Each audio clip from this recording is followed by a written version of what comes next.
Hello, and welcome to episode 131 of the Casual Try Hard podcast. I'm Brian. And I'm James. And we are talking formats. All of the formats, even the ones you don't want to hear about. Yes. How can we play Magic?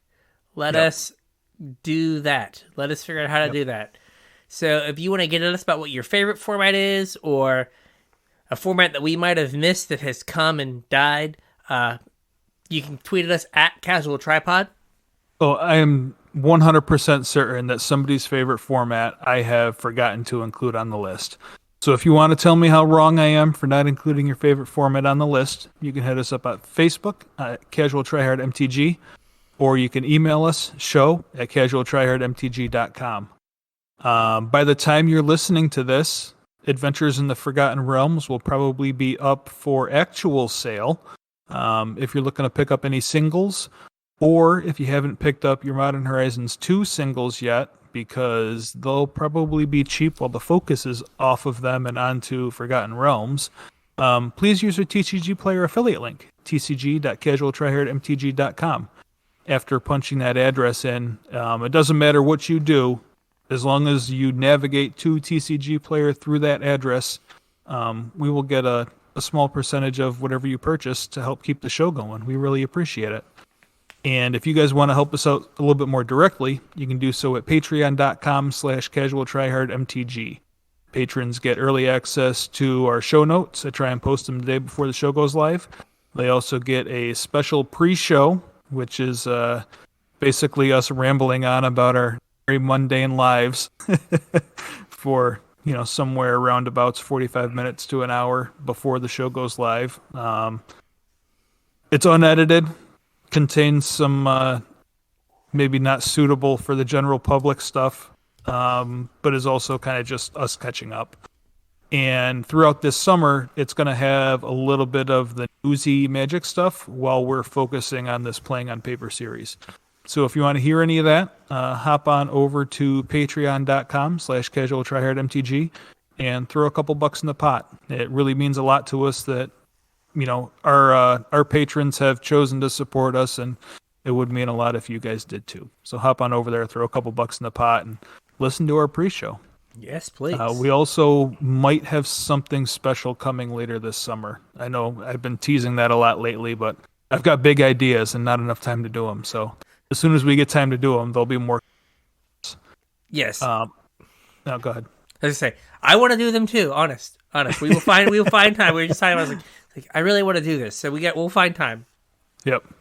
Also, we have a YouTube channel, CasualTryHardMTG, on YouTube. It's all our podcasts get posted up there. We also did a video episode of our last podcast, the Adventures in Forgotten Realms set review episode. We made like a special presentation that lets you follow along, and you get to look at our smiling faces. So hop on over there, check that out. I also did a pre-release pack, like box opening style video, and a sealed pool build where I walk you through kind of my steps to building a sealed pool. That's over there on YouTube, and there will be more content coming on YouTube in the future. So hop over there, give us a subscribe, like a video or two, and that helps us out as well. Also, we have a Discord channel. There's a link in the description. There's a link on all our social media. Hop on over there, and that's probably the quickest way to get a response from either of us is on Discord. So if you got something you really want us to know, hop over there. If you want help with a deck, if you got an idea for a show, if there's some kind of nuts and bolts stuff that you want talked about in this Playing and Paper series, hop onto our Discord, join in the chat. We've got a lot of really cool people over there hanging out and chatting. Yes. So we have our other housekeeping stuff. Just be mindful that we're not sure how well this set is going to sell based on some like pre-release stuff. So if there's any cards that you think maybe might have long-term value, like stuff we talked about in the last episode, when they get cheap now, when they're like legal and standard, this would be the time to get them. Because there could be a chance that this set's not going to sell super great. Yeah, we did talk about this a little bit in the pre-show, and it's kind of not what the episode's about, but it is a good point to bring that up. Yeah. I know locally, pre-release did not go well this weekend.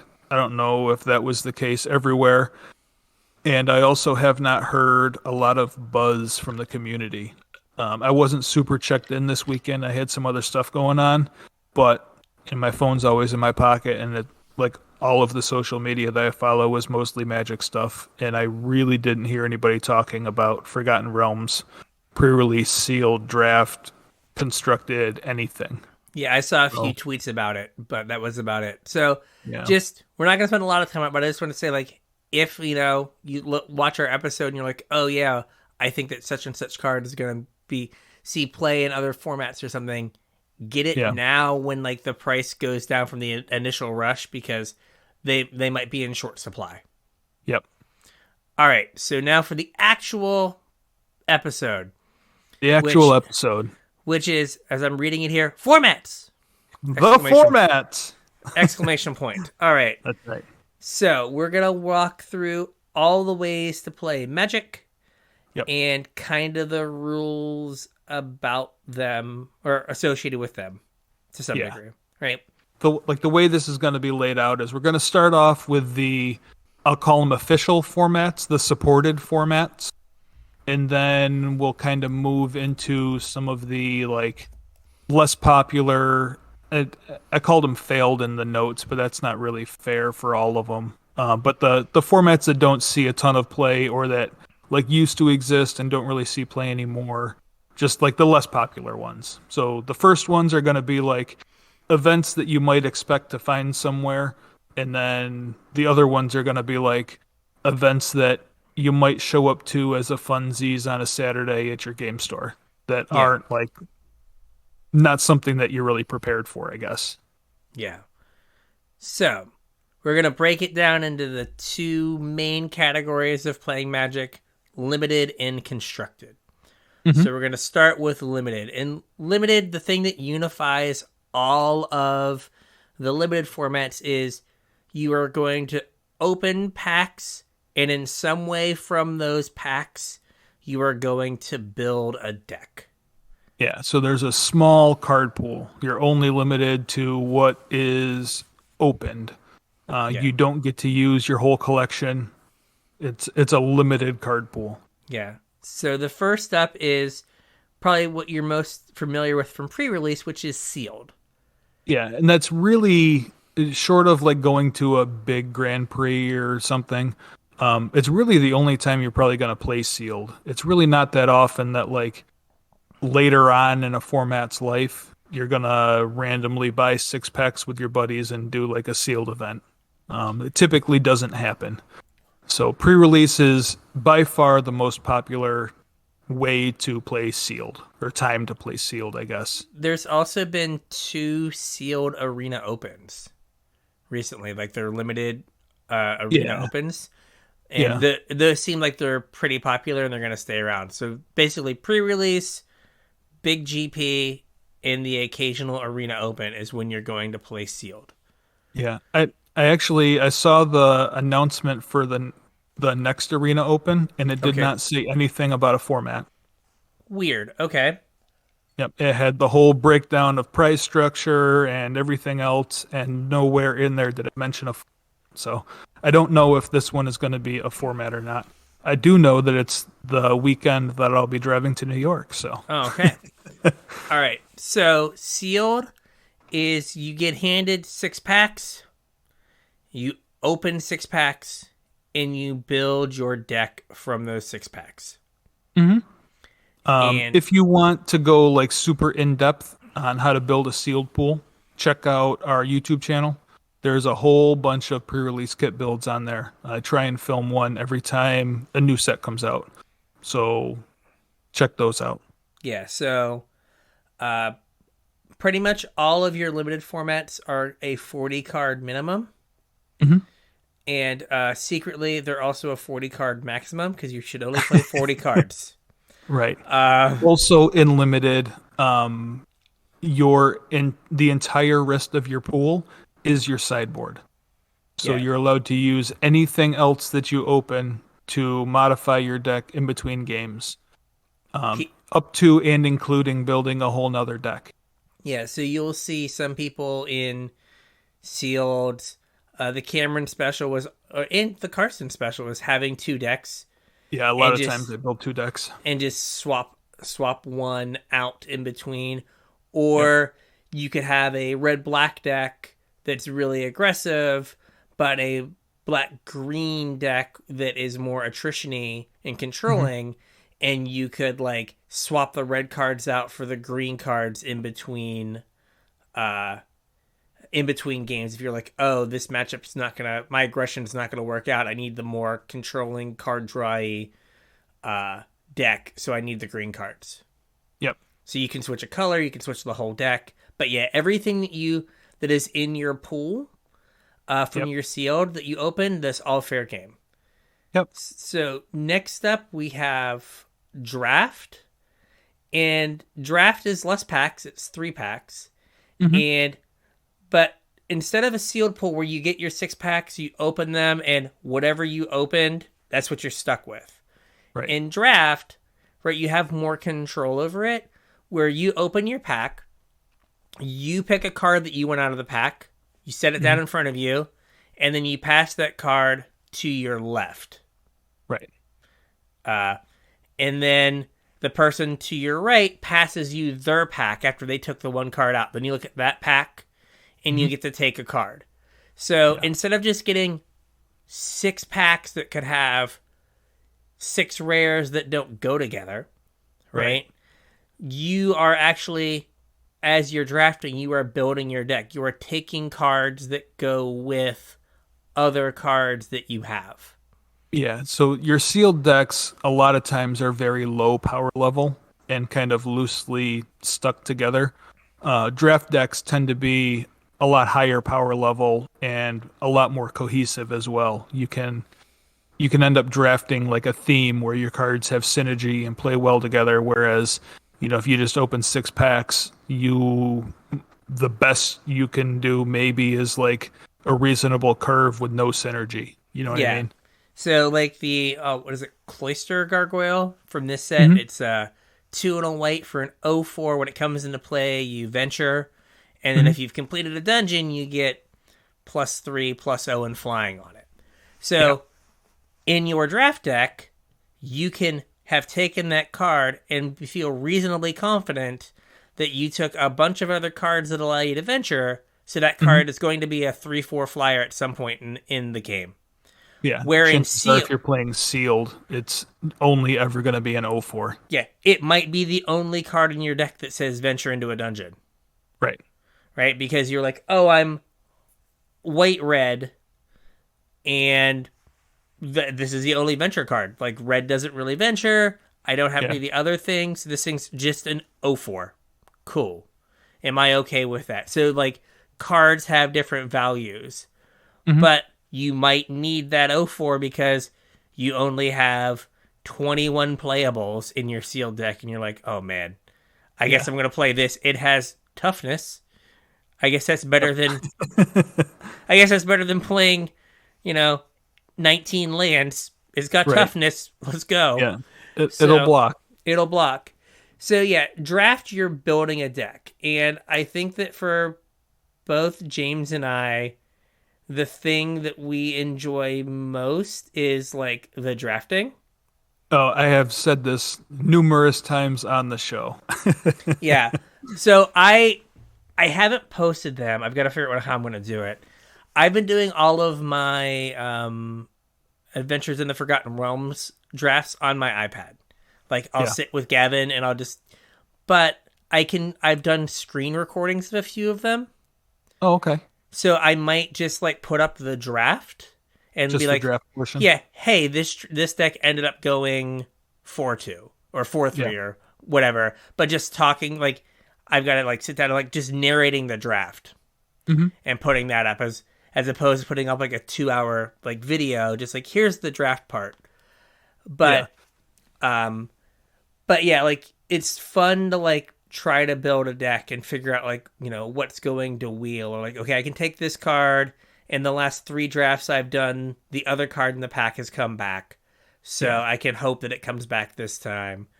or like, oh, this is a rare, but this uncommon synergizes with the other like 12 cards in my deck. I should probably take the uncommon. Yeah. Right. So it's a lot of it's very different. Like there's more on the front end. Right? Like you can be the worst, like you can be a not good like drafter, but just open like an amazing sealed pool and like you'd be on easy street. Right. Right? Like but like with the same like play skill level, if you're not a very good drafter, sometimes your deck's just awful because you didn't draft a good deck. So like you've got to be good at the deck building, drafting phase and the like, and the play phase. Where sealed, it's like you've got to build a good deck, but you didn't have to pick those cards. You didn't pick the groceries. They were just handed to you. Together. Yeah. Now, the best limited format. Well, hang on. I wanted to say one more thing about Okay. sealed and draft. Is I know you'll hear both of us talk about sealed and draft kind of early in a format and then kind of taper off into constructed stuff. And that's kind of not just us. Typically, like, say we'll talk about Strixhaven. You'll hear a lot about like Strixhaven draft and sealed and stuff when it first came out. But like now that we've had Modern Horizons and Two Adventures in the Forgotten Realms, nobody's probably going to be talking about Strixhaven sealed or draft. And you're probably not going to find like a Strixhaven draft at your local game store. Because typically the drafts and like the sealed tournaments and stuff are whatever's current. You don't really go backwards that often unless, somebody ends up with a Innistrad box or whatever and you want to chip in $100 to do a, throwback Innistrad draft. Like those things really don't happen that often. So if you want to play limited for a format, like you kind of have to do it early before the format gets solved and moves on. Yeah, it's one of those things that happens at the beginning, kind of as like a card evaluation, card acquisition thing. Yeah. And for the longest time, like the Pro Tour was close to the beginning of the format. Oh, the Pro Tour, quaint times. Right? So there was always a lot of prep for the Pro Tour, and there a lot of content creators were talking about limited because they were doing limited prep for the Pro Tour, right? And like then limited would fall off because, and the thing that would keep limited semi-relevant was, again, another relic of bygone era, PTQs. There'd be occasionally sealed PTQs, like kind of like midway through a format, right? 6 weeks to 2 months in, might be a sealed PTQ. Yeah. So you kind of like, had to stay relevant on like what cards were good and limited and stuff like that. How your pick orders changed. Yeah, how your pick orders changed because of course you're going to top 8, then you're going to have to do the draft and not get clowned. Yeah. I still remember being the top 8 of a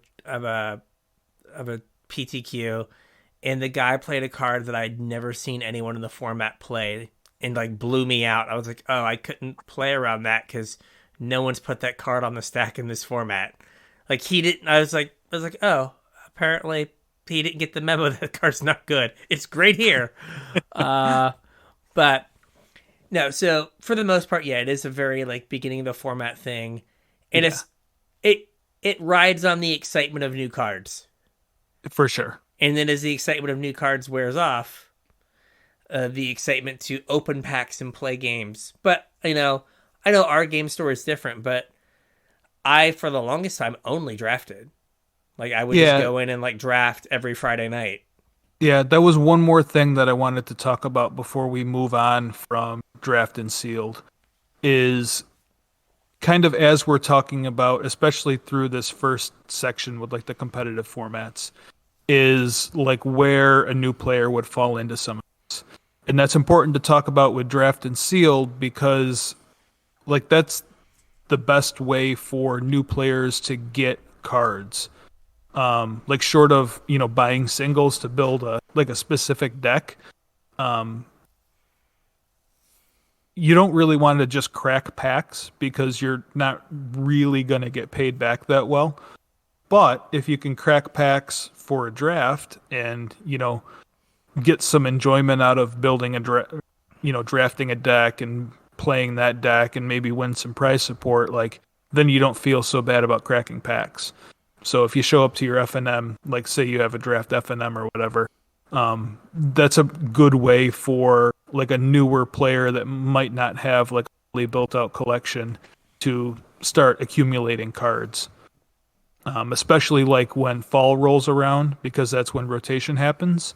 So if you if you start playing, in paper at your local game store in the fall, you'll have a very small standard at that point. And if you start drafting, not only are you familiarizing yourself with the cards that are going to be legal and standard, but you're also collecting them. So, maybe you can build a deck at some point.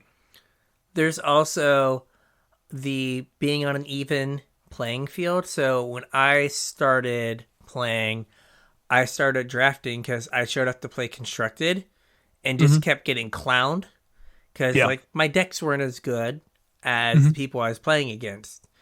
And so I was like, well, I'm just going to draft because we all get 3 packs. Right. And like I can learn to be a better drafter. There are resources like Limited Resources or the Lords of Limited podcast that like I can listen to and I can get better at drafting. But we're always going to have those same 3 packs. And, there is there's kind of a cap on the cost to some degree. Yeah. Right? Like, if you think about how much a standard deck is, whatever it is, $200-$300, right? If the average standard format is 12 weeks long, right? $15 a draft for 12 weeks is like $180. Yep. Right? And like you got multiple hours out of that.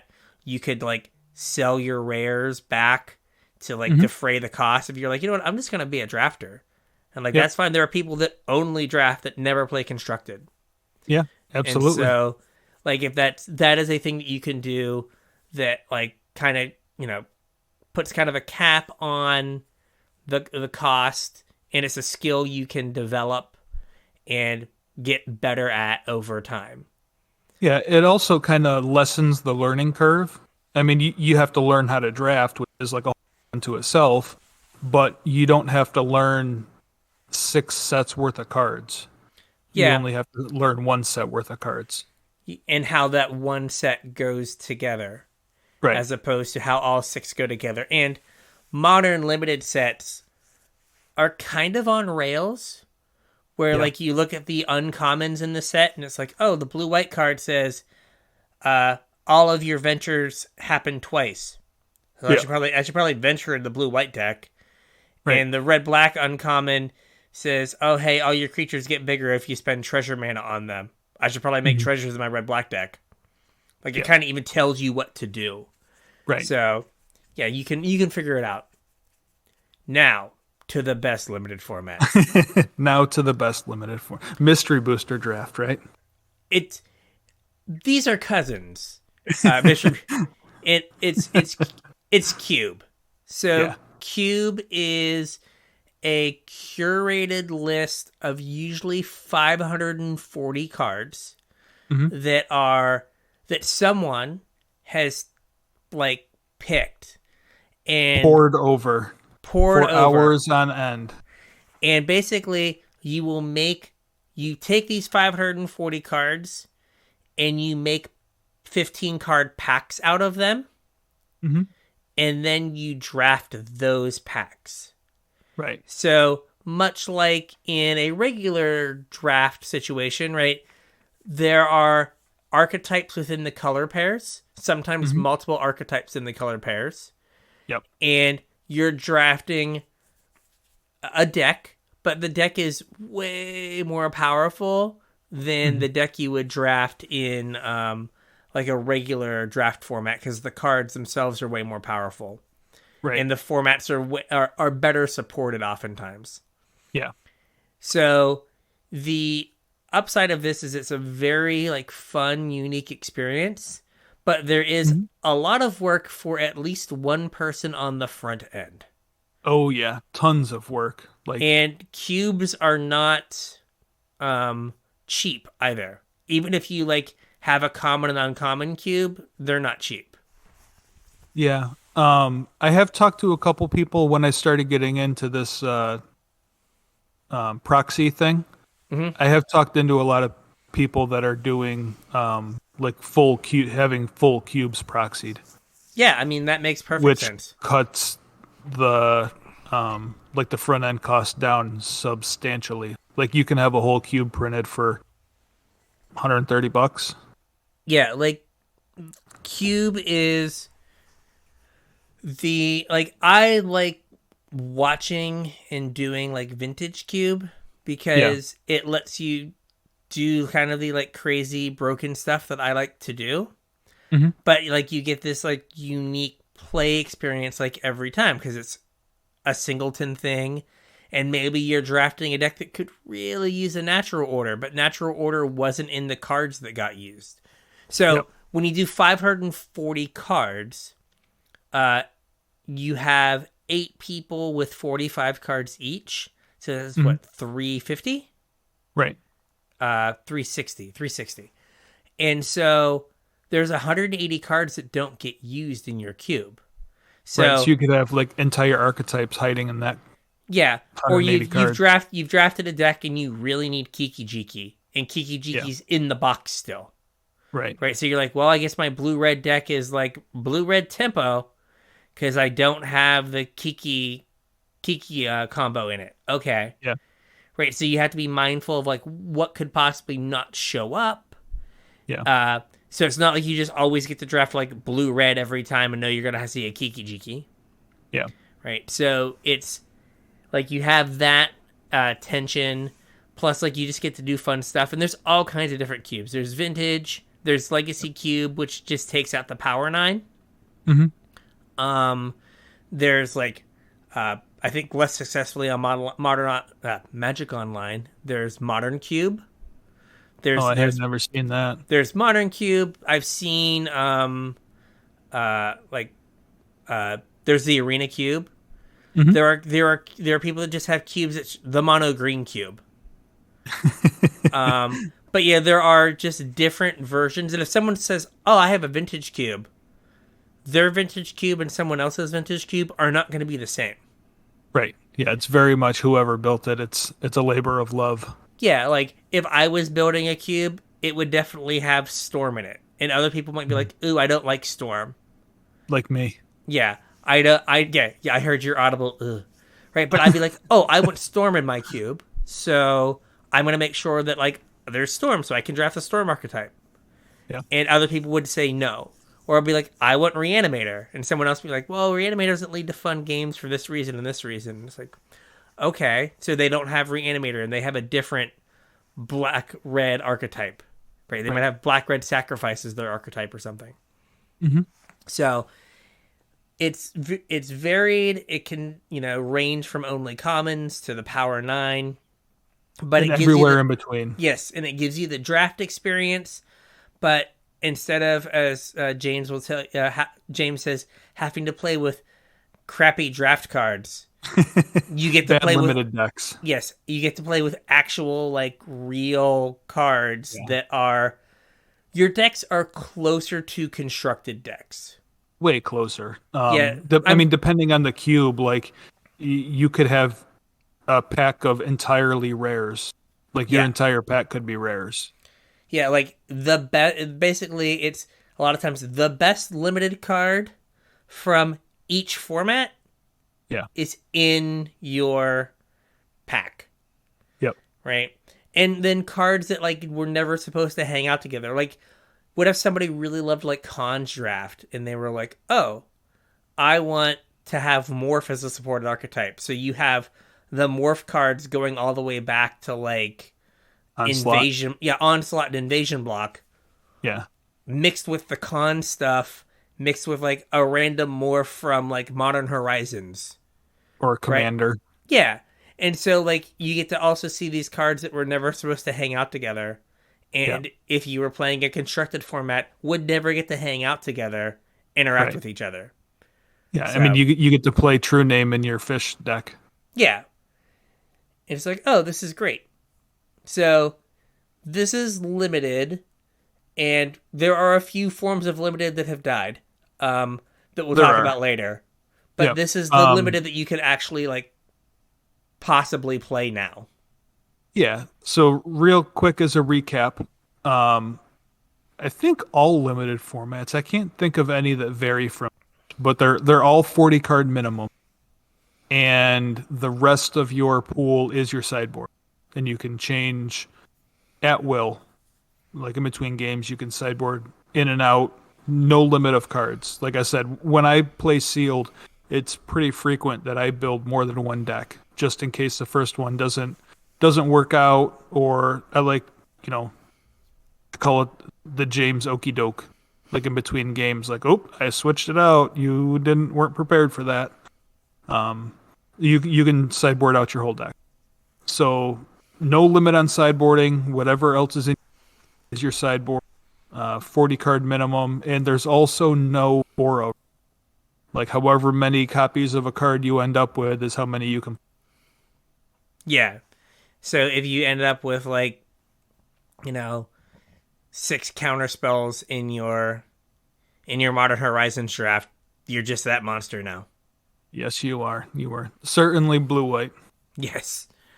Do you want to say something quick about Arena specifically? Like I know we say this every time a set comes out, but like early on in a set release on Arena, it is extremely beneficial for you to draft. Yeah. Even if you only do media, it is still, I think, in the long run, better for you to have a string of, 3 3s, 4 3s than it is to just open packs. So as of right now, I think I've done 30 drafts, Mm-hmm. while on baby detail, and I'm at like a 55% win rate, which isn't like killing it or anything, but that's about my Right. normal. And I just counted today. I'm missing 97 rares and mythics from the set, Yeah. and I have 102 packs to open. Yeah. Which So means you effectively already have the whole set. yeah, or at least all the rares. Yeah. And this has been me rare drafting a little bit more in this set than I normally have in the past. But Mm-hmm. yeah, like, and so that was, I think, 100,000 gold from Mm-hmm. like just not using gold for a couple sets. And I'm like up because of that gold. I'm up like 6,000 gems from where I started, and I've been doing gem drafts for the last 20 drafts. Yeah.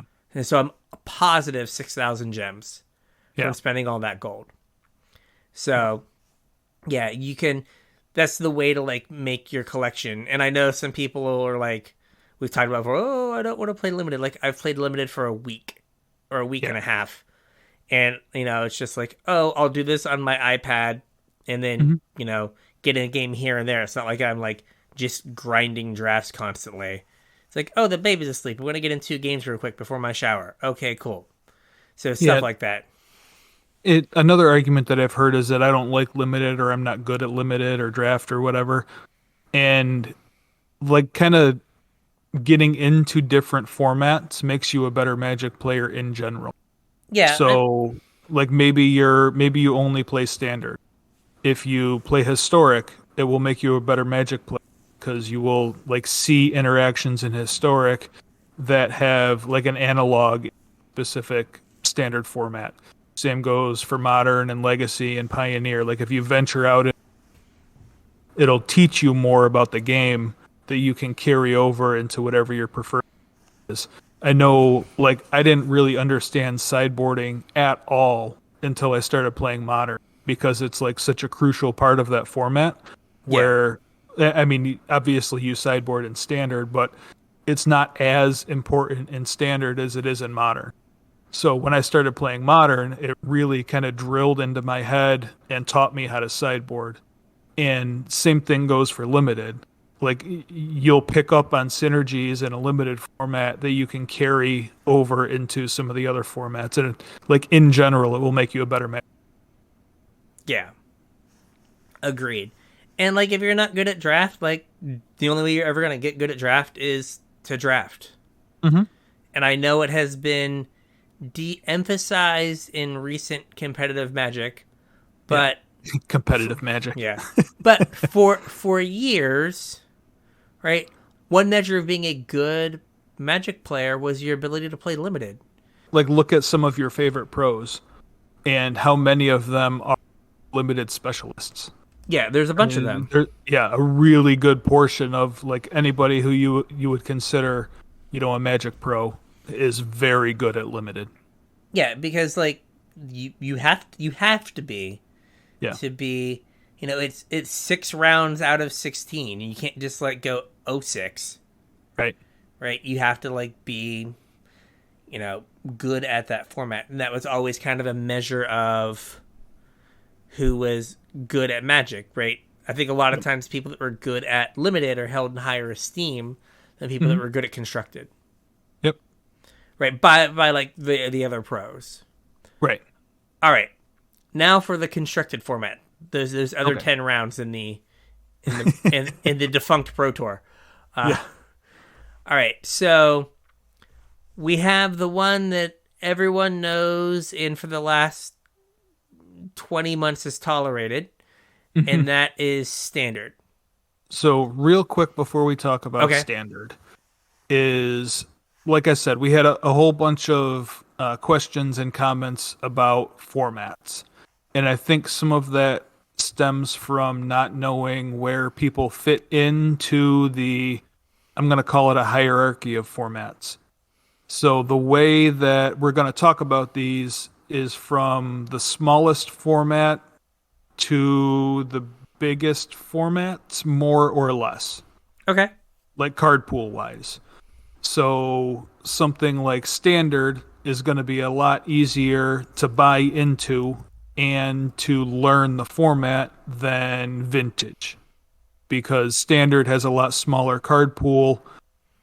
The cards are less expensive. You don't have to learn, 40 different decks. Whereas, something like Vintage where you get to play with power and, it's every card that's ever been printed. There's a lot more that you need to learn there. Mm-hmm. So we'll start with the smaller stuff and then work to the bigger stuff. And I don't know if it was the same for you, but when I got back into this game, I certainly started in Standard. And then, I kind of felt personally like the different formats were stepping stones. Where, when I felt comfortable being a reasonable Standard player is when I started dipping my toes into Modern. And then when I felt comfortable in Modern, I started dipping my toes into Legacy. And not that I gave up on any of the other formats. It was just like I used what I had learned in draft to become like a better Standard player. And then I used what I learned in Standard to get into Modern. And then I used what I learned in Modern to get into Legacy. So your skills kind of build on each other. Yeah. So that's why I called it a hierarchy. It's not that one format's better or worse than any other format. Well, sure. I was going to say. Yeah, there are certainly formats that are better or worse than others, but it's just that they're different for different people. So I just kind of wanted to lay that out before we start talking about this stuff. I think that there was some confusion there where, just because you have, a collection of cards that are Modern legal doesn't necessarily mean you would be much better off, having a Standard deck if that's the power level of deck that you're comfortable playing. Yeah. All right. So Standard is the most recent releases. So basically you're running from the fall of 1 year. Mm-hmm. All 4 of those sets are legal. So you go fall, winter, spring, summer. Mm-hmm. And then when you get to the next fall, all the sets from the previous fall, before that fall go off. So you only ever have 8 sets in standard at one time is the biggest it gets. Right. So, and the longest a set will be legal is 2 years. Yes. So, like, think about Throne of Eldraine. It came out as the fall set. So it's been legal since 2019. I do believe I'm doing math right. So 19 that fall to 20. And then that's when Zendikar came out, Zendikar Rising. Yep. Right? And now Throne of Eldraine is still going to be in all the way until, like, whatever it is. Innistrad, but that's like September 8th or some crap. Yeah, super something like soon. that. Right? So, and then once Innistrad comes out, Eldraine, Theros, Ikoria, and the core set are no longer standard legal, and standard legality then would start at Zendikar Rising. Yep. So, basically, depending on when your set comes out, like, core sets are usually only legal for a year because of when they come out. Right. And then, because they come out right before the fall set, and they kind of rotate out, like, basically the following year. And then, so things are legal basically max of 2 years. It's only ever 8 sets. It gets as small as 5. And it is the format that kind of churns the most. Definitely. It's always changing. One thing that you didn't touch on is standard is only built of regular releases. Yes. So, like you said, the spring, summer, winter, fall sets, not any of the ancillary sets. So, like, we just had Modern Horizons, that is not standard. Before that, we had Time Spiral, also not standard legal. Before that, we had Commander Legends, also not standard legal. Only the regular, like, expansion sets and core sets are going to be what's legal in standard. So, so that is what our that is standard. And then the next thing. Well, how many cards do we play in standard? 60 cards. 60 cards. 60 no cards. less. No less. Probably no more. Unless you're playing with Yorion. Playing with Yorion, which we only have to deal with that idiot for another month or a month and a half, and we'd have to worry about 80 card standard decks. But 60 card minimum. Yep. So with then we have 15 card sideboard. Yes. Sorry, I keep interrupting you. I keep glossing over important points. And standard also has a ban list. Yes, which is new, let's say, in the last 5 years. Yeah, before that, like, they never banned cards out of standard. Like, they hadn't banned cards in, like, 10 years? Yeah, something like that. Since, like, Stoneforge Mystic and Jace back in, like, original Zendikar? Yeah, now we get, like, surprise bannings for formats that don't actually exist. Yeah, I'm looking at you, Standard 2022. So you have to, like know what cards are on the ban list, which does kind of raise the barrier of entry into standard. But if you've been playing on Arena, you should kind of have a sense of what's on the ban list. Right. Now, Brawl. Now we have Brawl. Brawl is kind of the standard set answer to Commander. I was just going to say that it kind of was met with a lukewarm welcome. Like, when Wizards came out and said, we're going to do this thing called that's standard Commander, people seemed excited for it at first, but I think excitement kind of faded away. I don't even know if Wizards is supporting Brawl anymore outside of on Arena. Like, we got the Eldraine Brawl decks, and we haven't had any Brawl decks since then. Yeah, good point. Yeah, I don't know. So, it was the main difference between Brawl and Commander is Brawl is 60 cards. It's limited to the standard legal sets. And Brawl, your Commander can either be a Planeswalker or a creature.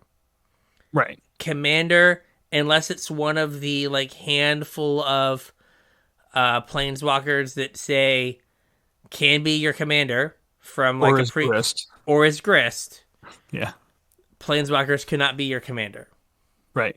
I also believe that Brawl does not have commander damage, which is Yes. a little bit different than commander. And I want to say you start with 25 life. I haven't played Brawl on Arena in a while, not due to anything against Yeah. it. Just it hasn't come up. Yeah. So yeah, I think so. I think you start with more than 20, and Yeah. it's a singleton format, so it's Yeah. only one card, one of each card. Yep. And it has its own ban list separate from the standard ban list, I believe. They don't Yeah, coincide. yeah, like Sorceress Spyglass and Draneth Magistrate are both banned. Yeah, but like even some of the standard bans I'm not sure apply to Brawl. Yeah. So, Uh, um. So yeah, basically Brawl has only kind of existed on Arena, yeah. and they will do those special Brawl events every so often, but that's about it. Yeah, this might just go away when Historic Brawl gets better supported because Historic Brawl I think is a lot closer to Commander, which is I think it's what people actually want. Yeah, they want a bigger card pool. Yeah. Um. So after that, we have Historic, which is the Arena only format. And I like here, legalities are random. So where every other format we're going to talk about, we can like basically tell you starting from this set forward, these cards are legal minus the ban list, right? Historic is like whatever stuff. Again, our example of they dumped out a long box off the building and whatever 12 cards were face up, that was your historic anthology. Right. So whatever random cards they have thrown onto the client, and basically any card that has entered the client in any way are historic legal. Yeah. So the historic anthologies, like you were talking about, the random jumpstart stuff, the mystical archives from Strixhaven. Yeah. Like all the stuff that wouldn't typically be standard legal that has come out on Arena is legal in Historic. Basically, think of the best decks in Historic, and they are built from cards that randomly found their way onto the client. Oh, for sure. Elves is like, Allosaurus Shepherd, Jumpstart. Collected Company. Collected Company was an anthology. No, it was was Amonkhet Remastered. Amonkhet Remastered, yeah. They just randomly threw it in because card's not from Amonkhet. And Craterhoof is from Jumpstart, I do believe. Yep. And basically the entire format is Brainstorm. And or Thoughtseize. Or Thoughtseize. So Thoughtseize was Amonkhet again. Yep. And Brainstorm was the Mystical Archive. Yeah. And oh gosh, what was the other? There was another deck that I was like, oh, that's from a random thing as well, but I forget what deck I was thinking of. But Faithless is from Mystical Archives. Faithless, and then the Stupid Sphinx is from Jumpstart. So basically, Historic Anthologies is kind of has like the Modern Horizons model of we have all these cards, but we're just gonna throw cards that are like 11s in the pool, right? And then everyone's just gonna play those. Yeah. Cool. Good luck. Enjoy the 11s. So there has been talk of people wanting to play Historic in paper, because I think the problem is we all have like Stockholm syndrome, where we weren't allowed to go play Magic. The only way that the vast majority of people played Magic was Arena. Yeah. Standard has been not peak Standard, and so they were playing kind of garbage. They were playing Historic, and they're like, "Oh, Historic's fun and different. like we should play this in paper when we get to see people. And it's like, there's so many better paper formats that aren't this that Right. you could be doing. It's just that you've not got to do any of them Yeah. because you've been like locked in your house. Yeah. It's And like you, that meme. I forget what it is. It's like, can I have something? And then the mom says, no, we have whatever. we have food at home. Yeah. Yeah. And then the food at home is like something undesirable. Yes. Same thing. It's Yeah. like, can I have a cool format? Well, we have a format at home. And you go home Yeah. and it's historic. Yeah. And like you've not eaten in weeks and you're like, oh, historic is so good. And it's Yeah. like, no, you got stale saltines. Like it's not good, but it's better than like the alternative. Right. Yeah. So the format that I would like to see happen hmm is Pioneer, Mhm. which is basically filling the role that Modern was supposed to have filled years ago, which is, hey, this is a bigger format than Standard. This goes all the way back to Return of Ravnica, so like 7 years ago now, Yeah. right? And all those sets forward. So you're going to play cards that aren't powerful enough for the older formats, but you're going to have that same cool thing of like, oh, I remember playing Godfarrow's Gift Right. in Standard. I want to build the best version of that I can Yep. in Pioneer because it's not good enough for Modern, Right. but maybe it's good enough for me to be able to play this deck I enjoyed in a slightly lower power format. Or Hydroid Crisis. Or Hydrate Crisis. Yeah, card's not good enough anywhere like beyond Pioneer, but it can be good in Pioneer, right? Like you're not gonna Not like even good in Historic. yeah, yeah. But like it's a place for old loved Standard cards to get to play. Mhm. And that was what Modern was originally designed for, but over the Right. years Modern has become its own like thing where that idea of I'm going to play like this fun old Standard deck that I enjoyed. Like, Yeah. well, you can. You're going to go like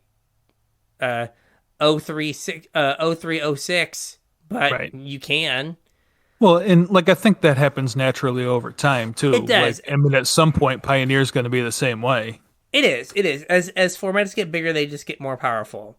Yeah. But the thing with Pioneer is for the most part, all the cards are designed with the same design sensibilities. For the Sure. most part. I mean, look at like they would never put Blood Moon in a Modern set, Right. right? With the notable exception of Once Upon a Time, they Yeah. wouldn't put a bunch of free spells in a Modern set, Right. right? You know, you have the the Scars block where it was just like, yo, do you want to just pay 2 life to draw a card? I do. Cool. You want to play Go ahead and do that. You want to pay 2 life to deal 1 damage to something? Absolutely. Does it count as a spell for some other crazy stuff I'm doing? It does. Yeah. Right? So like the cards are all kind of designed with the same kind of thinking, Yeah. right? You do get the crazy throne outliers, but Modern's 15 years or 18 years worth of cards now, and there's way more sets that have those crazy outliers. Yeah. Right? So, Pioneer is from Return of Ravnica forward. It started right before the pandemic. We've talked Yep. about it before. For like 2 months, everyone was super hype about the format, And then nobody was allowed to play it. and then no one was allowed to play it. 8 people are on Magic Online, and those 8 people were like, I'd rather play Legacy or Modern than play Pioneer. Right. So not a ton of Pioneer gets played there. Yep. And Wizards hates money, so they don't want to put it on Arena. Or they hate spending money on programmers and people to put the cards on Arena. So yeah, it's probably more likely. They'd haven't put it on Arena. So it's just kind of languished. So Pioneer is only Standard legal. Again, So yes. anything that was standard legal, so no Modern Horizons, Time Spiral, no Legends, and because like all of these sets from now going forward are going to be non-rotating.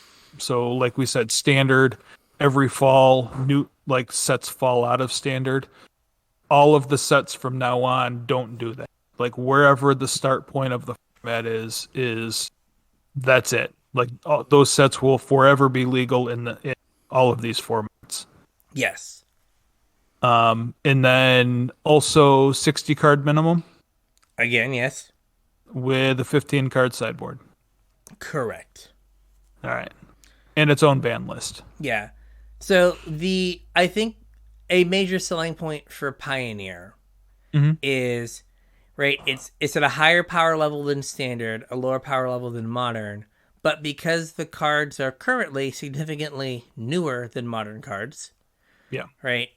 They don't demand the same price.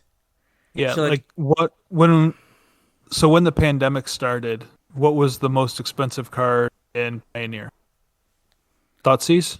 probably, And how much is Thoughtseize now? I have no idea. It's been reprinted like 3 times since then, so This is true. This is not true. not very. I think it's like $15, and Okay. it was almost 60 at one point. Yeah. So but yeah, you like the. So I was looking at for a friend of ours at like Bant Spirits, Mm-hmm. which on MTG Goldfish was the number one deck in Pioneer. Yep. It was $300. Yeah. You can't buy the mana base. You can't buy 4 Scalding Tarns for, is it Blitz? Right. For $300. Right. You can't buy 4 Monkeys for $300. Nope. So, right, like it falls in that sweet spot where it lets you, like, you're not just like, it's not standard where standard often devolves into like 3 decks, Mm-hmm. right? But it's also not modern where like it's, everything's $600 to $1,200 either. Yep. So it's in a nice sweet spot of I get to play a bigger format that's more powerful, but I also get to keep my kidneys. Yeah. It's nice. So modern, we've touched on it. Modern is from 8th edition forward. Yeah. And 8th edition was like 2007. No, that's not. I think it's older than that. Yeah, it is older than that. Like it's like 18 years worth of stuff. Yeah, that sounds about right. So they see here, 8th edition came release date. Oh, well, almost exactly 18 years. Release date July 18th, 2003. Oh, wow. It was 18 years like yesterday. No, yeah, yesterday from when the podcast Happy was, birthday, yeah. Modern.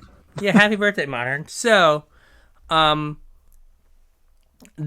thing that differentiates it is like that's when the card frame changed.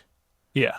So like that was how they differentiated it. They're like, oh, here's the modern card frame that got replaced in M15, but here's the modern card frame.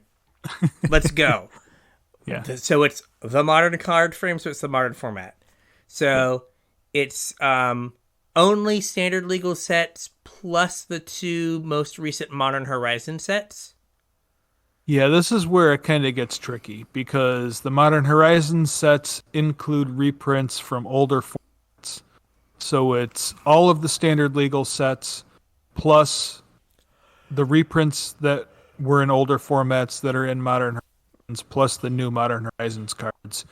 But none of the other sets. So no Commander, no Conspiracy, no Battle Bond.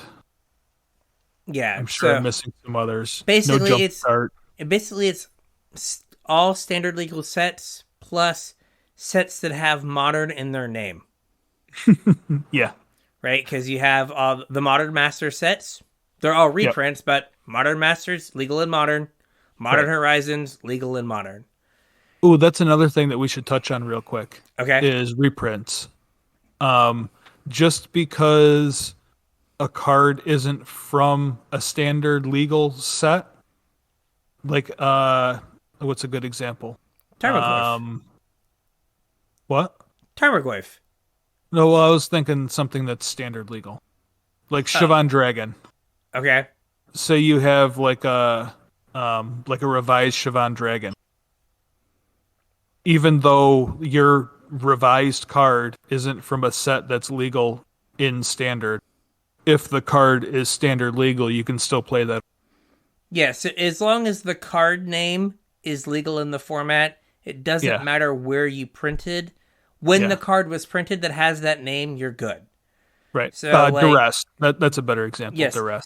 Yeah, they've if you want to play the Urza Saga Duresses, which you should, that card is legal in standard now, even though it's a different art because it has the same name. Right. Or like all of the secret layers, right? If you get a secret layer, Croxa, right? It looks different, but it's still Croxa, the Hunger Tide or whatever. Right. So it's still legal. Yep. Yeah. So with the bigger card pool and the Modern Horizons cards, Modern is significantly more powerful than Pioneer or any other set we've talked about so far. I think even without Modern Horizons, Modern was more powerful than Pioneer, but Modern Horizons has definitely ratcheted it up. Cranked it up. Yeah. But yeah, so it's way more powerful. Things are way more efficient. You are, like we talked about, like you're playing free spells, you're playing spells that have cost reducers, you're playing things for free a lot of times, either, again, casting them for free, or like Arclight Phoenix, or what's his name, or Prized Amalgam, where things are coming back from your graveyard for no mana. So you're doing way more, you have the ability to do way more busted things, but you also have way better answers. Yeah. So it opens up the ability for there to be more controlling decks, and I still think mid-range is kind of in a bad way. Yeah, it is. In Modern. But you have more efficient threats, more efficient answers. You're playing on a much lower mana curve. Yeah. One more thing that you'll notice as we go, I don't know, not really back in time, but as we move through bit larger formats, is that you have more propensity for like combo decks. Like a combo deck in standard doesn't always happen, and they're usually not great.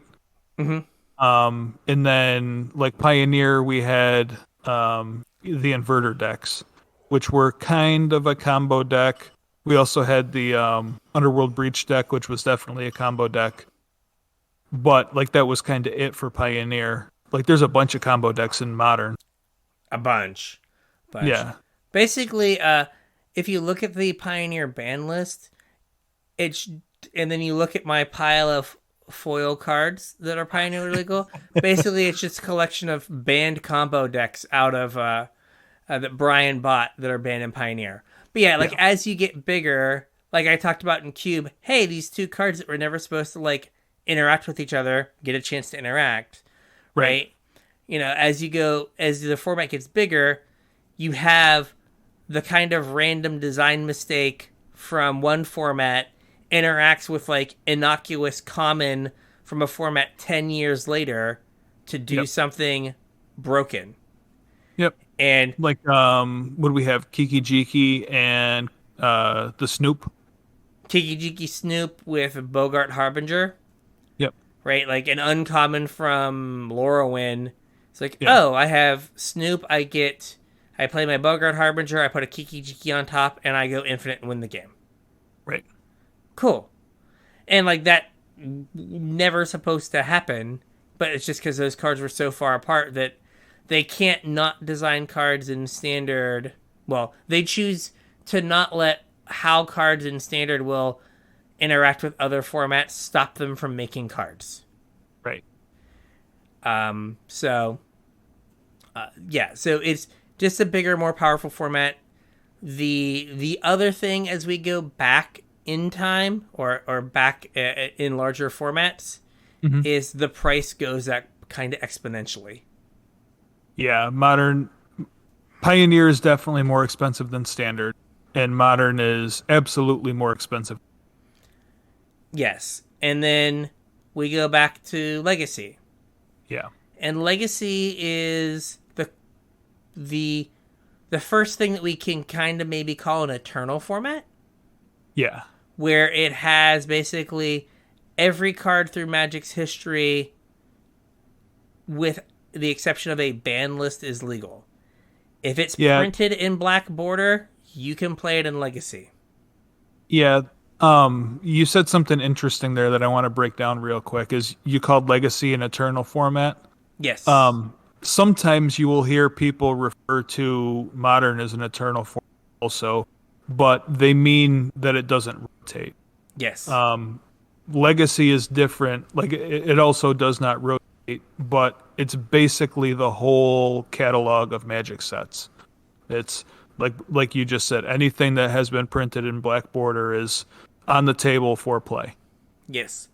Doesn't matter what set it's from. Commander Legends, get in there. Yep. Portal 3 Kingdoms, you're in. Absolutely. Right? It just doesn't matter. Starter 95. Starter 95. Everything is good to go as long as it's in black border. Secret Lair, Walking Dead, Rick Grimes, you're on the team. Tag, you're it. Yeah, so that is something that's different. We don't have to specify what sets are legal.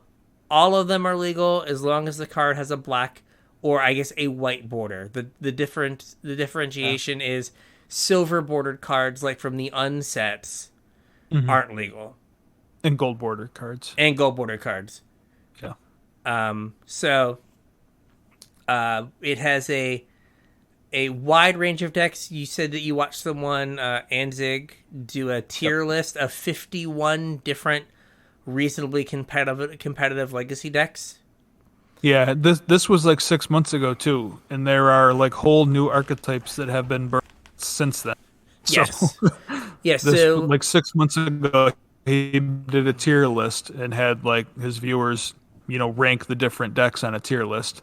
And his list consisted of 51 decks that one might reasonably expect to show up to a Legacy event and play against. Yes. And so that's probably the biggest swath of decks. And now, they're not all 51 tier 1 decks, but you are looking at probably of those 51, I don't know, 20 or 25 of them, you wouldn't be like, oh my god, I've never heard of that deck, how did it win this tournament? Yeah, I think there was only one or two decks on the list that I hadn't heard of, and there was a bunch of decks that I would have probably included that weren't on there either. Yes. Like there was no Belcher deck. What? Come on now, Yeah. it's disrespectful. Yeah.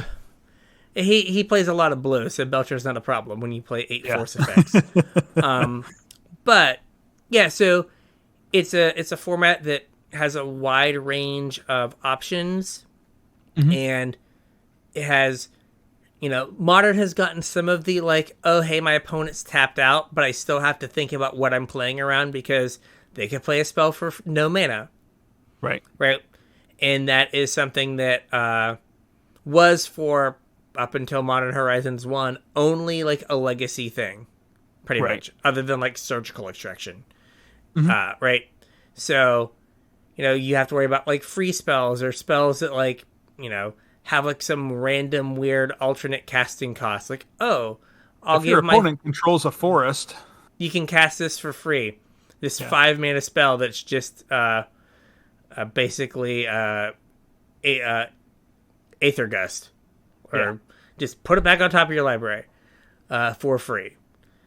So it's Legacy's big problem, as we talk about price, is Legacy has cards from the reserve list that play a prominent role in the format.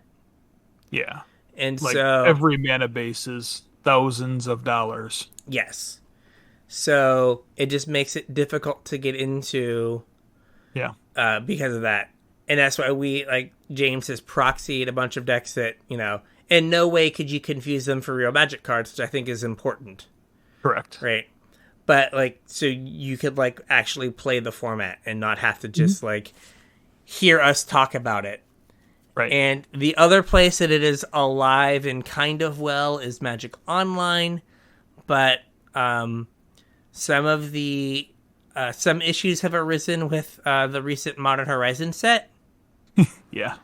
Where like Ragavans are like $125 on Magic Online. Yeah. And like plus you also have to play on Magic Online, which a good experience. Yeah. Well, and they just like, it's not a great experience. And part of the like I'm gonna play on Magic Online was like, oh, I can get an entire Legacy deck for $100. Yeah. And it's like, oh, now I can get an entire Legacy deck for $700. That is way less appealing. Well, I was just telling you on the pre-show that I had over the weekend looked into, like, I'm interested in this Madness Legacy 8 Lizard, and I had looked into maybe building it on Magic Online.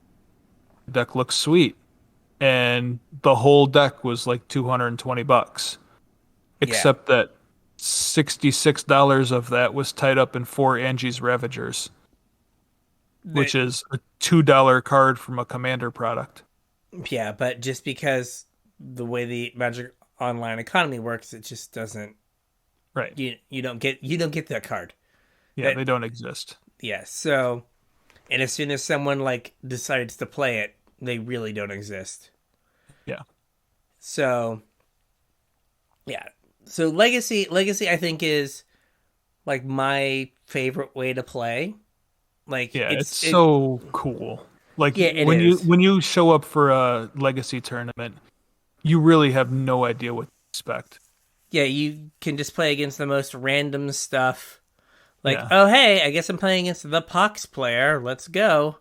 Right. And you're just like, how did this happen? That's another like interesting thing is that the further or like the bigger the format gets, like I started at Standard, which is a small format, and we're moving on to Legacy now, which is very, very. But the bigger the format gets, it seems like the more your decisions matter. Yeah. A lot of times the games are more compact. Yeah. And even if the game doesn't end quickly, right? Like there's like a few key decisions that you have to make in like the first few turns that like really matter. Yeah. And that makes your decisions feel more valuable. Mm-hmm. And everyone's playing with powerful cards, so it's not kind of what I've kind of felt like Standard and Historic have been, where there's just so many cards that are an 11, and like, my opponent drew their 11 and undid all of my work. It's like, well, no, we're all playing with 11s here. Yeah. Like, so, and I was gonna say another thing is, I think the older the format, the more you run into players who are the blank guy or the blank person, right? Like, I have like played Depths enough that I'm kind of just like the Depths guy now, right? I'll show up with something else every so often, but it's just like, oh, yeah, that guy plays Depths a lot. Tin Fins. Right. Tin Fins. my Eldrazi kick. The good old days. Right, when that deck was like viable for like 2 years. But you definitely have people that like in Modern it's like I play Tron or I play Burn. Like that is the deck I had, that is the deck I always play, that is the deck I want to be good and want to like just spend all my time with. Mm-hmm. And like partly because of how expensive the formats are, like if you get Delver together, right, you're the Delver person now. Yeah. Because like I don't know, you can't play a deck that doesn't play Volcanic Islands and Underground Seas because you've got at this point $3,000 in Volcanic Islands. Yeah. You can't just be like, you know what? I want to play Cloud. Yeah, I want to play Cloud Post. Oh yeah. No. Why are you doing that to yourself? Right. You already have $3,000 in Volcanic Islands. You're the Volcanic Island player now. Yeah. You can play Show and Tell, but you have to play Volcanic Islands. You can play Storm. You can play Storm, yeah. But like people like get their deck or they like found a deck that they really liked and they spent years building the deck. Yeah. It's a lot more of a commitment. Yeah. And then they finally got their deck together. And it's like, okay, I finally get to play this deck. Yeah. This is great. Which is a thing that like Modern Horizons kind of blows up for some people. Yeah. Because like, think about, like we've talked about it before, think about pre-Modern Horizons 1. And then look at Modern now, and it's basically unrecognizable. Yeah, completely different. It's just like, oh, none of these decks that were good in Modern for 15 years matter anymore. Right. And Legacy has some of that, but it always kind of looks the same because it always has the same glue. Like the thing that like ties Legacy together are the blue decks. Like that is the character of Modern. Brainstorm, Force of Will.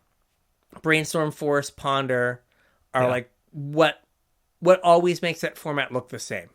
Mm-hmm. Right? You'd be like, oh, the format's Wasteland. The formats change, but it's like, well, no, like, 40% of the people you're going to play against, if not more, are going to have these 12 cards in their deck. Yeah. Right? Like, and you're going to be like, oh, this feels familiar. Mm-hmm. Right? Yeah, even if whatever's around it isn't. Yeah. The stuff around it has changed, but you're like, oh no, this Brainstorm, Ponder, Fetch, okay, I know what's going on. Like, I've done this dance before. Yeah.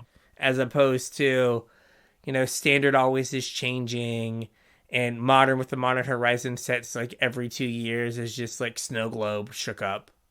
Right. So. Now we're playing food. Food is viable. Yeah. All right. Now we have the truest of the eternal formats. Vintage. Well, you skipped one. I thought you were making a joke. Oh, I'm sorry. I did.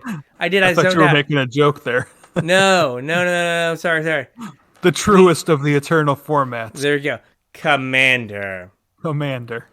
So, basically the same pool as Legacy. Non-rotating, just about everything ever printed, as long as it's in white or black board. Does not rotate. The difference is that it's 100 cards single. So whereas like every other constructed set that we've talked about so far has been 60 card minimum deck with a 75 card or a 15 card sideboard, Commander has a 100 deck with no sideboard. Yes. Yep. And then just like Brawl, there's some special rules. There's commander damage, and you have like a general. And then Commander also has its own ban list, which is separate, like the other formats. Commander is also a weird one because Wizards doesn't control the format. Yeah, it's the Commander Advisory Committee. Yeah. Also, I think a big thing to point out is every format we have talked about up to Commander is exclusively or primarily played 1v1. Yeah. And Commander is our first, like, multiplayer. Usually 4 people is, like, the correct number of people for Commander. But every so often, it's definitely the correct number of people for Commander. But sometimes you walk in and see like the 8-person Commander table or something, and you're just like, "What have you done with your life? Like how?" Be there for 10 hours. Yeah, how do you even know what's going on? Yeah. So, Commander is the most popular way to play Magic. Mm-hmm. So what's his? Cedric Phillips on the Receivables podcast, they were talking about Torment. And he said he was like a guest of honor at like the 1-year anniversary of the Mox Boarding House location in Portland. So he was there, and I forget what to say, did like a Modern Horizons 2 draft or something.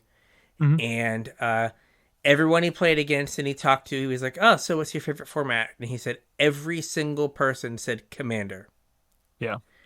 And then they might say, well, Commander, but if I have to, but I also like Modern. Or, it's Commander, but I really like Historic. but it was always Commander first, and then they like tried to find a like 1v1 format that they liked. I wonder how much of that is because it was the only format people could play, like Yeah, through the pandemic. that is also very true, Like right? whatever your inner circle of people that you chose. Like, I mean, if you're a Magic player, that probably included some Magic players. Yeah, you're like, So even if you like weren't going to the store, chances are like, you got three buddies that you're good friends with. yeah.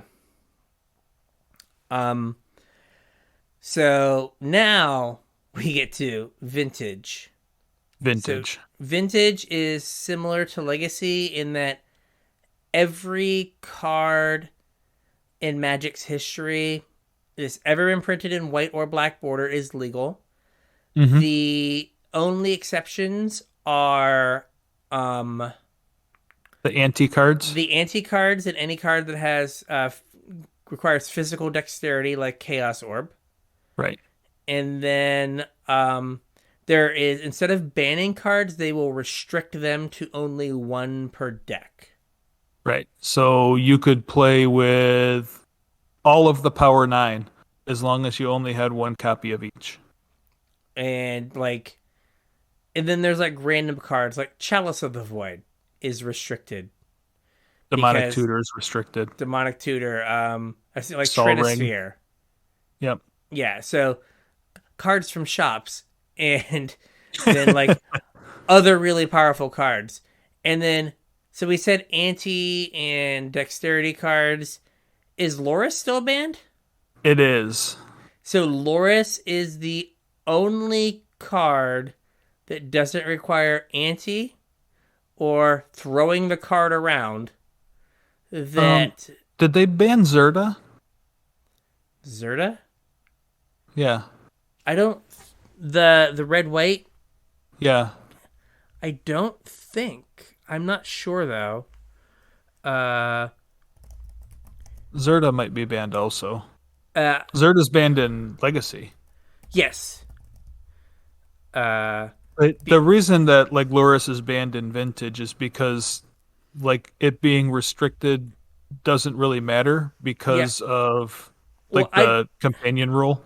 Yeah, I just don't know if he's still banned because of because Loris is definitely still banned in Vintage. Okay, because I'm looking.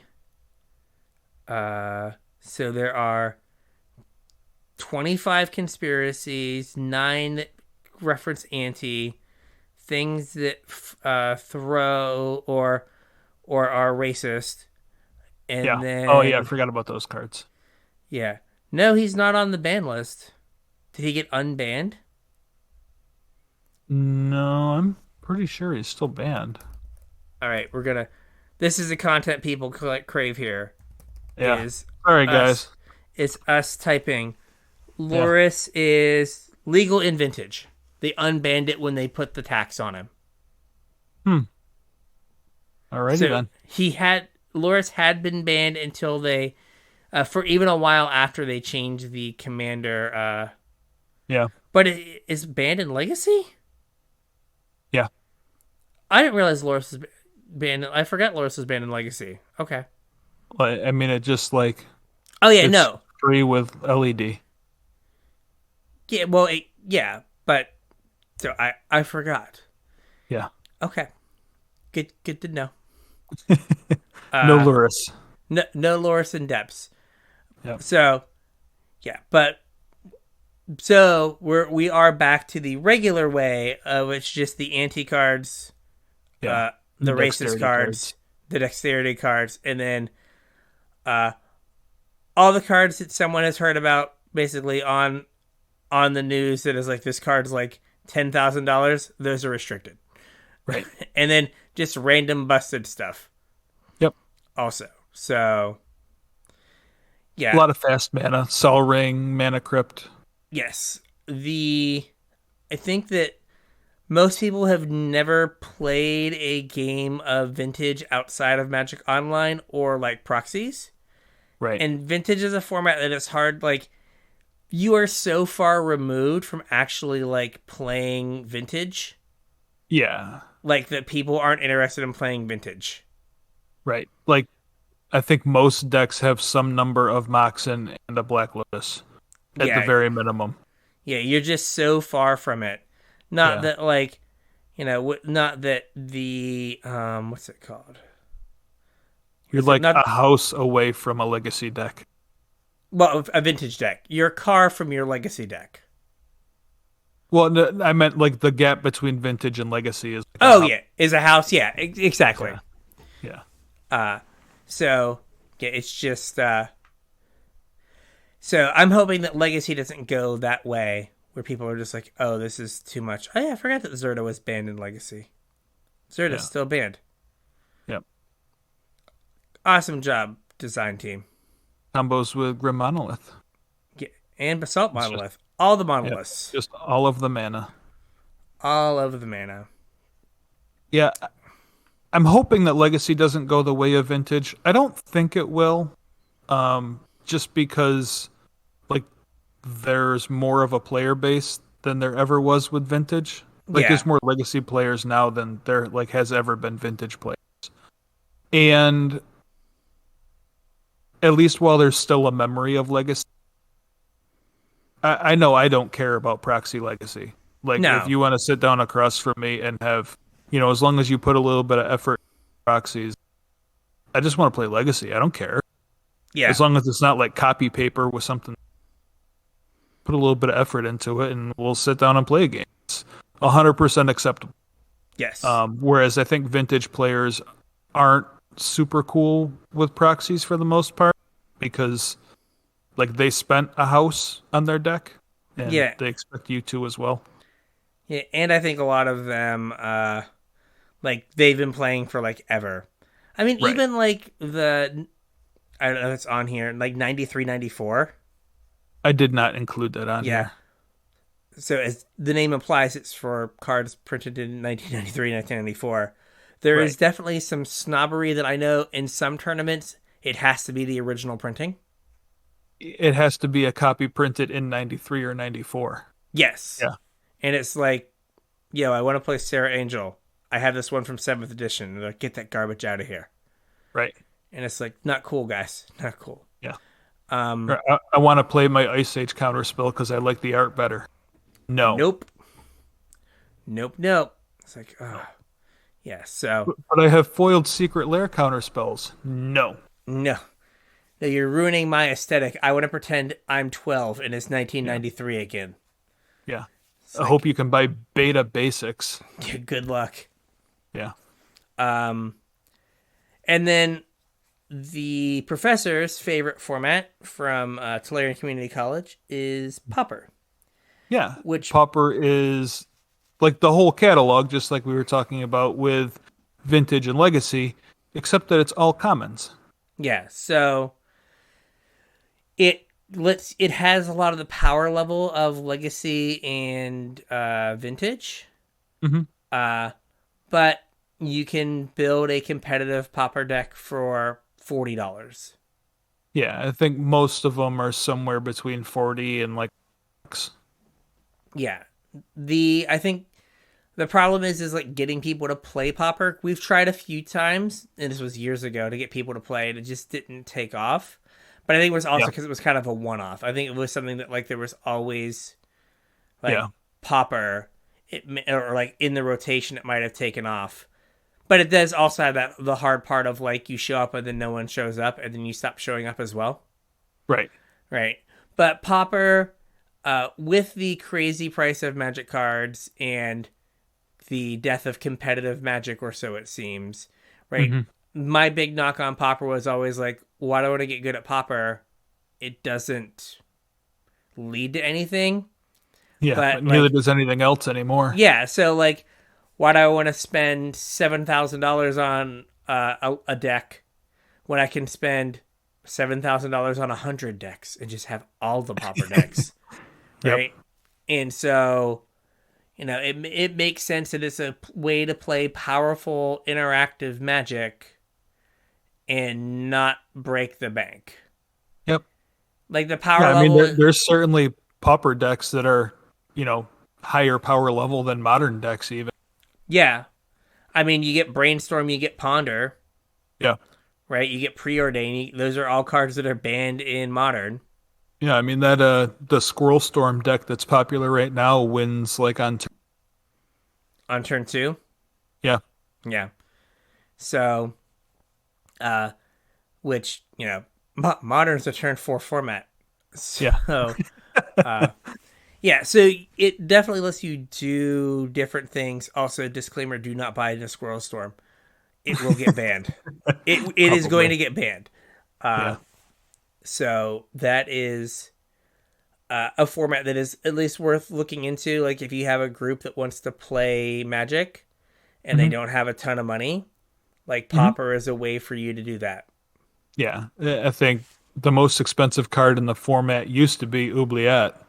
But since the reprint, I mean even that's cheap. So Yeah, maybe $5-6 a card is, the high end of what you're gonna expect to pay for yeah. something I in guess like Pauper.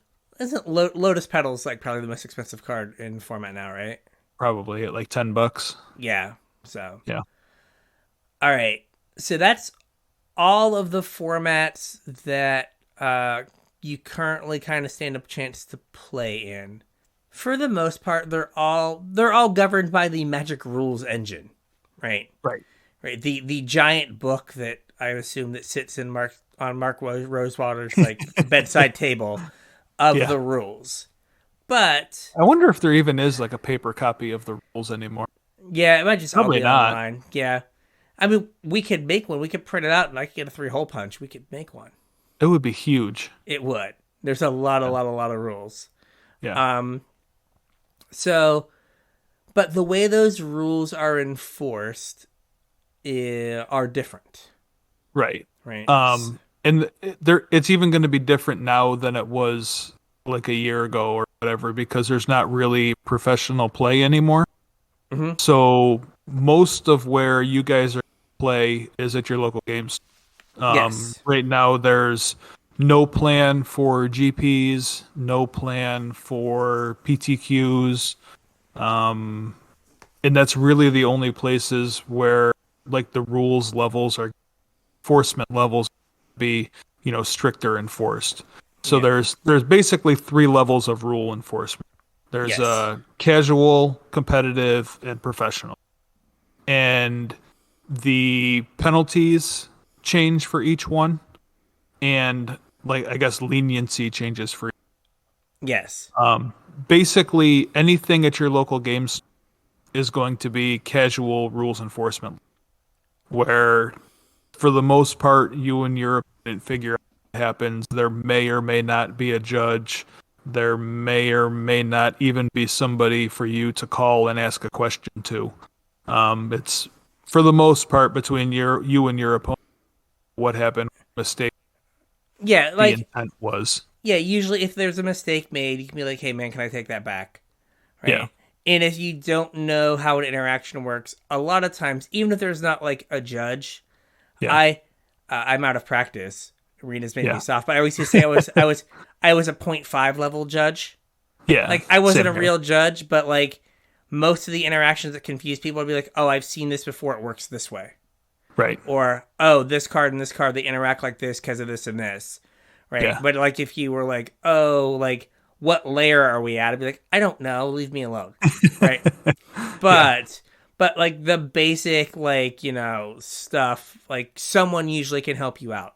If you're like, Right. oh man, like am I dead or do I get the damage from my lifelink creature blocking? And it's like, no, you got the life. You're not at 0 now. You're at 2, Right. right? Like so stuff like that. There's usually someone if you're not sure that can help you out. Mhm. But it is very much like, hey, I goofed, or oh man, I tapped my mana wrong. Let me fix that. Yeah. At Comp REL, right? If there's a mistake or you're not sure about something, you should call a judge. Absolutely. 100% of the time. And there's a greater expectation for you to be clear, know Yep. what all your cards do, and like they got more lenient on the like, oops, I missed something, I need to undo that. Yeah. But for the most part, No there's no takes takes. backsies. Exactly. Yep. Exactly. And we've both played at professional REL before, Yep. and I don't know the difference between professional and comp REL in terms of like how I interact with people. The biggest thing that I noticed between comp and pro REL is bystanders. Oh yeah, they keep people away from you. Yeah. As far as like how the game plays out, I don't really know that there's. I mean, I'm sure that there is, and a judge somewhere is scalding me right now. But Yeah, as far as like gameplay goes, I don't think there's much of a difference. like as long as you like are at your comp REL or casual Yeah. REL playing like tight uh, and like within the rules and communicating what you're doing, Yeah. I don't think there's like a big step up because I was really worried when I went from like when I like made day 2 and I was like, oh man, I gotta play at pro REL, and then like it was just magic. Right. Yeah. It's just Right. magic. Yeah, it didn't feel like it changed, but that's because like I feel like I do a reasonable job of like communicating Yeah. and and stuff with my opponent, and I try to be clear kind of at all Mhm. points. So I think that it would be if you're someone who like didn't communicate clearly or was like sloppy with how you tapped your mana and Right. didn't like make the board state clear all the time, it would be a problem. But as long as you're doing Yeah. all those things and you're like playing, reasonably clear magic, I don't Mhm. think you have anything to worry about. Yeah. Like the reason that I added, because I just added this to the notes while we were talking, it wasn't in there to start. And the reason Mhm. I added it was because we had briefly talked about some proxy stuff. Yeah. So anytime like casual REL, I don't think technically is sanctioned. Yeah. I may be wrong there, but like anything that's sanctioned, you're not allowed to use. Yeah, so I think Um, anything that you would use the companion app for would be technically sanctioned, right? Like at your local I game don't even store. know anymore because there's like sanctioned for what? Like there's no like the DCI used to be the sanctioning body, and there's no Yeah. DCI. So I guess I don't even know. But yeah, Yeah, if you like went to, let's say, a PTQ came back or yeah, GPs came back or Magic Fest or whatever the heck branding their Mythic Fest, whatever they brand them as, right? right, You couldn't take your like sweet proxy deck there, right. right? You Yep. would have to use Need real actual cards, cards. Yeah, right? But if you're like at your game store just playing like with your friends, if as long as like the owner, who is hmm effectively your sanctioning body, right. is cool with you having proxied cards, then Yeah, you can do that. That's not a big deal. yeah. Or your play group, like if you're playing EDH, as long as like the people in your pod are fine with proxies, then Yeah, you're like, I have this entire deck except for a Gaia's Cradle. Can I please just proxy the Gaia's Cradle? yeah, Right. So sure. yeah. So that is the kind of the big thing. I thought the other thing that's different between like casual comp and then like pro REL is when you draft, the picks are Oh yeah, timed, and at yeah, pro REL to the point where you're in the convention hall and they go like pass your pack. And then they like you have 60 seconds, you look at the pack and 30 then seconds remaining, they're like 15 seconds remaining. and then you have to put the pack down and then Yeah, you have to count the pack out as you pass it, yeah, and then you go to the next one. right. But And it's everybody timed. passes at the same time. Yes, and I guess so. There's never ever like a backup. Like when you like do your F&M drafts, you may remember like there was the person who like always had like 6 packs at them, Yeah, or your arena draft. You click on the little thing and you see the person who has like 6 packs, and you're like, what are you doing? yeah. That one Right. person with every pack. Yeah, that doesn't happen because everyone has the exact same amount of time to make a pick and pass the pack. Right.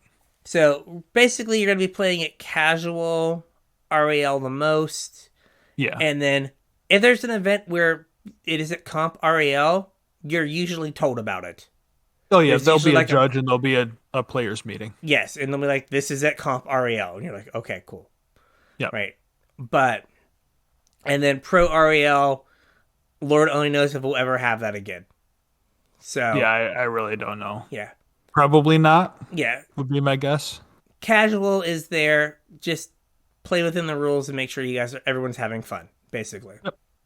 Yep. So that's basically it. So with that, I think we have a very long, not as long as last week, but a very long show. It's a long show. Might get a super quick edit.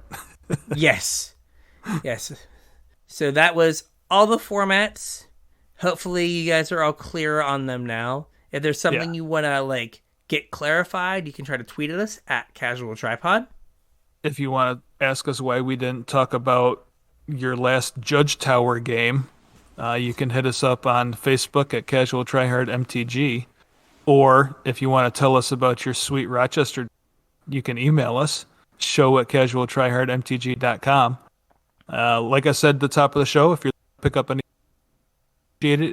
TCG player affiliate link, tcg.casualtryhardmtg.com. Anything you purchase after following that link will get a small cut of to keep the show going. If you want to support us more directly, you can do so at patreon.com/casualtryhardmtg. We would really appreciate it if you signed up and chipped a couple bucks in. It really helps us out. We also have a Discord. There's a link in the description. There's a link on all our social media. Come on in and join the conversation. Let us know all about the format and tell us if there's something in particular you wish you knew when you went to your local game store the first time. Yep. So with that, we will catch you at FNM, hopefully. We'll catch you at FNM.